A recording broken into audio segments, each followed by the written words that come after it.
Hello students, good morning. हमारा जो last lecture था उसमें हमने बात की थी laws of reflection in vector form. हमने एक फॉर्मूला निकाला था रिफ्लेक्शन के लिए वेक्टर फॉर्म में, ये रहा।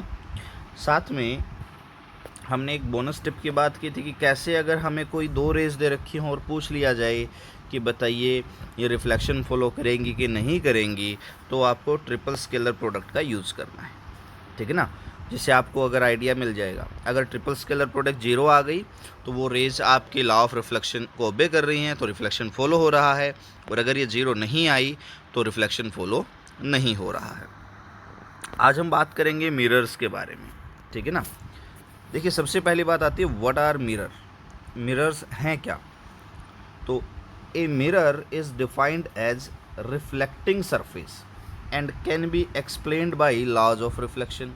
एक मिरर क्या है? रिफ्लेक्टिंग सरफेस है जिसको हम एक्सप्लेन कर रहे हैं किससे? लॉज ऑफ रिफ्लेक्शन से। अब बात आती है टाइप्स की। तो देखिए, जो मिरर हैं आपके वो मेजरली 3 टाइप्स के होते हैं। सबसे पहला आता है उसमें प्लेन मिरर, दूसरा आता है उसमें स्फेरिकल मिरर, और तीसरा आता है उसमें पैराबोलिक मिरर। प्लेन और स्फेरिकल को हम बड़ा डिटेल में देखेंगे, पैराबोलिक्स को हम इतना ज़्यादा डिटेल में नहीं देखेंगे, पर आइडिया इनका भी लेंगे। देखिए, प्लेन मिरर क्या होते हैं? जिनका सरफेस स्मूथ हो और साथ में स्ट्रेट हो, जैसे कि ये।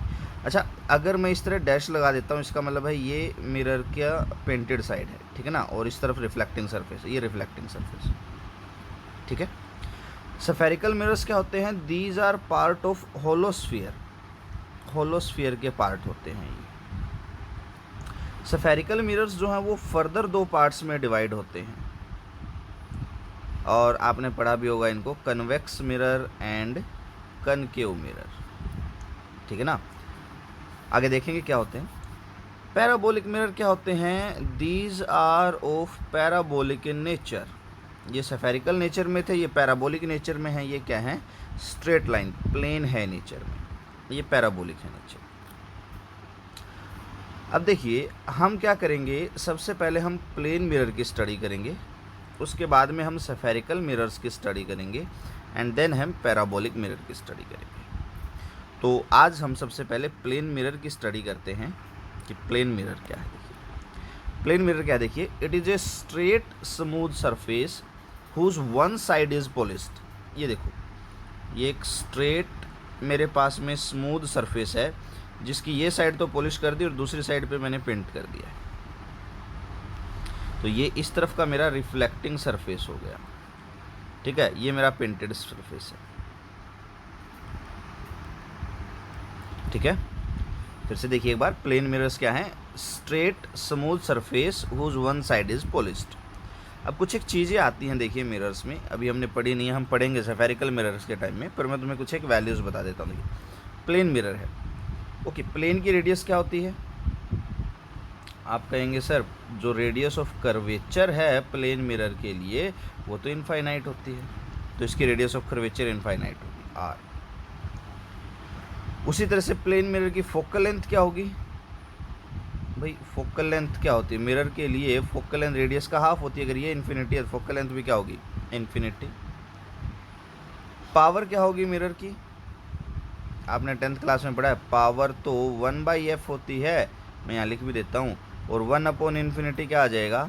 0 डायोप्टर, तो ये 0 होती है। तो ध्यान रखना, प्लेन मिरर के लिए रेडियस ऑफ कर्वेचर इनफाइनाइट होती है, प्लेन मिरर के लिए फोकल लेंथ इनफाइनाइट होती है, प्लेन मिरर की जो पावर है वो 1/f यानी कि 0 डायोप्टर होती है। कई बार न्यूमेरिकल में हमें इनकी ज़रूरत पड़ जाती है, ठीक है। और प्लेन मिरर क्या होते हैं? स्मूथ सरफेस जिनका एक साइड पॉलिश्ड हो और दूसरा साइड पेंटेड हो, उनको हम प्लेन मिरर बोलते हैं, ठीक है ना। अब देखिए, आगे देखते हैं। अब हम बात करेंगे कि प्लेन मिरर की इमेज फॉर्मेशन कैसे होती है। अब देखिए, इमेज फॉर्मेशन कैसे होगी, इमेज कहाँ बनेगी? सबसे पहले तो अपने दिमाग में ये बात बैठा लो, चाहे प्लेन मिरर हो, चाहे स्फेरिकल मिरर हो, चाहे लेंसेज हो, कुछ भी हो, इमेज कब बनेगी? जब भी 2 या 2 से ज़्यादा rays more than 2, after reflection, अगर रिफ्लेक्शन अभी पढ़ रहे हैं हम तो रिफ्लेक्शन के बाद ही बात करेंगे। After reflection meet at a point, किसी एक पॉइंट पर मिल जाए, और या हमें ऐसा फील हो that they are meeting at a point, कि वो किसी एक पॉइंट पर मिल रही हैं, ठीक है ना। यानी कि अगर मैं इसको सेंटेंस बनाऊं, और seems to meet at that point, या तो मिले रियलिटी में ही, या हमें ऐसा फील हो कि वो मिल रही हैं, तब हमारे पास इमेज बनेगी, ठीक है ना। फॉर एग्जांपल मान लीजिए मेरे पास में ये रहा कोई प्लेन मिरर, ठीक है ना। अब मान लीजिए यहाँ से कोई दो रेज आई, इस तरह से प्लेन मिरर से टकराई। अगर मैंने आगे बढ़ाता हूँ तो मुझे ये इस पॉइंट पर मिलती हुई दिखाई दे रही है, फील हो रहा है, सिम्स हो रहा है कि यहाँ मिल रही है, तो मेरी इमेज यहाँ बनेगी, ठीक है ना। और रियलिटी में ये यहाँ टकराएंगी, मान लीजिए ये किसी एंगल, ये नॉर्मल मैंने यहाँ ड्रॉ कर दिया दोनों के लिए, ये यहाँ टकराएंगी, इसी एंगल से जाएंगी और ये यहाँ मिल जाएंगी, ये मेरी इमेज बनेगी।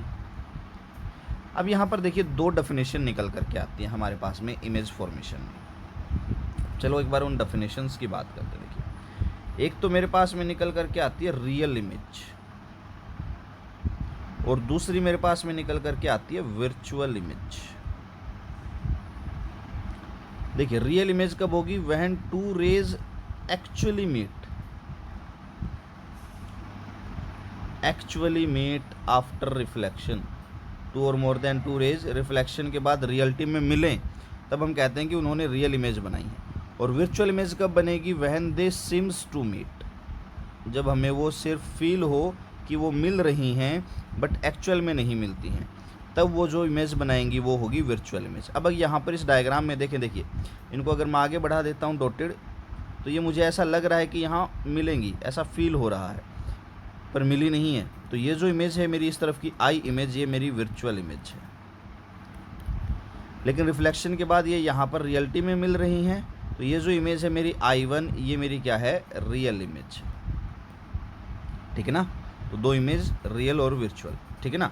इसी तरह से दो ऑब्जेक्ट होते हैं, एक होता है रियल ऑब्जेक्ट और दूसरा जो है वो होता है आपके पास में वर्चुअल ऑब्जेक्ट।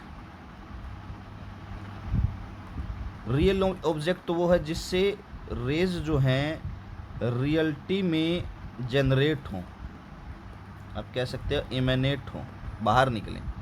और यहाँ पर हमें क्या लगता है, सिम्स टू जनरेट या seems to emanate at that point, उस पॉइंट से हमें ऐसा फील होता है कि रेज जनरेट हो रही है। इसको हमें आगे दोबारा डिटेल में भी बताऊंगा, रियल और वर्चुअल, ठीक है ना। तो एक बार फिर से देखिए इमेज फॉर्मेशन क्या है, जब दो या दो से ज़्यादा आपके पास में rays, more than two rays after reflection meet at a point या seems to meet at that point, that is known as image formation, ठीक है ना। अब रियल इमेज क्या होगी, जब एक्चुअल में मिल जाए, और वर्चुअल क्या होगी, जो मिले ना पर हमें ऐसा फील हो, ऐसा आभास हो कि वो वहाँ पर मिल रही है, ठीक है। इसी तरह से रियल ऑब्जेक्ट जिनसे रियलिटी में बाहर निकलती हैं, जैसे मान लो ये पॉइंट था, यहाँ से रियलिटी में बाहर निकल गया, ठीक है ना। वर्चुअल जिनसे रियलिटी में बाहर ना निकले, मैं इनको एग्जांपल के साथ बताऊंगा आगे, थोड़ा सा आगे बढ़ने के बाद। अब देखिए कुछ एक प्रॉपर्टीज़ होती हैं प्लेन मिरर की, अगर इमेज फॉर्मेशन की बात करेंगे, ठीक है ना। सबसे पहले ये होती है कि इसका जो लीनियर मैग्नीफिकेशन है, हम पढ़ेंगे मैग्नीफिकेशन डिटेल में, लीनियर क्या होता है, लेकिन अभी एक बार याद रख लो कि इसका लीनियर मैग्नीफिकेशन हमेशा 1 होता है। अब इसका मतलब क्या है कि ऑब्जेक्ट जितनी दूरी पर होगा, इमेज भी उतनी ही दूरी पर बनेगी, यानी कि डिस्टेंस ऑफ इमेज जो है आपके पास में, वो हमेशा ही किसके बराबर होगी, डिस्टेंस ऑफ ऑब्जेक्ट की डिस्टेंस की। नेक्स्ट देखेंगे जो हाइट ऑफ इमेज है, जो हाइट ऑफ इमेज है वो हमेशा ही किसके बराबर होगी, हाइट ऑफ ऑब्जेक्ट के, ठीक है ना। एक और ज़रूरी प्रॉपर्टी है इमेज फॉर्मेशन की प्लेन मिरर्स में, और वो है दे शोज लेटरल इन्वर्जन। याद रखना, वो वर्टिकल इन्वर्जन नहीं दिखाते हैं, लेटरल इन्वर्जन दिखाते हैं। लेटरल इन्वर्जन का मतलब है कि योर लेफ्ट हैंड